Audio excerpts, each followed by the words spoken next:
Am I the asshole for telling my daughter's boyfriend to go home? I picked up my daughter's boyfriend, Ron, not his name, from his house Friday night so we could watch a Christmas movie together. My daughter, Molly, not her name, and I had already had dinner at a restaurant after Christmas shopping but he hadn't. So I offered to make him dinner. Ron wanted to prepare something on his own, so I told him he could use our kitchen. He's done this before, is responsible and uses our equipment with care. By the way, they are both 17. We get home and he walks into the kitchen, which was a mess and that's my fault. I hadn't had time to clean it up after cooking dinner the night before. Ron says he can't work like this and proceeds to clean up the kitchen with my daughter's help. I left the kitchen to do something else. A few minutes later I walk into the kitchen to make tea and hear my daughter say the mess is due to my procrastination. So I explained that I had been up since 3 a.m. I worked the early shift, and hadn't had time to clean the kitchen because I had other things to take care of and I had taken her Christmas shopping after work. She asked if I was done. I went to the living room to watch TV. Minutes later Ron goes outside with the small compost bucket for kitchen scraps to dump in the large bin provided by the city. He walks back in complaining about the gunk stuck in the bottom which did not fall out. It's a mixture of coffee grounds and bacon fat so it's hard to shake out. He tells me he's going to hose it off outside.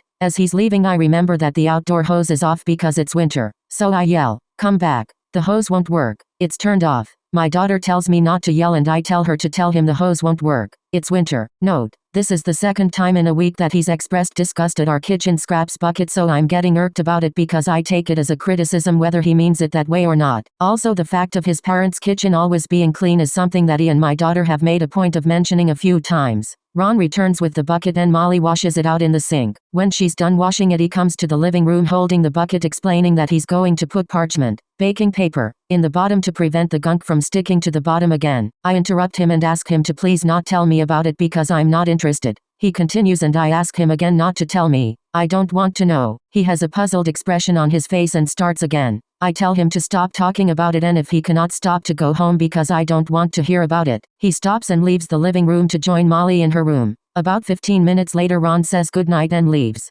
Molly has asked me to apologize to Ron and I'm having a hard time convincing myself I was in the wrong.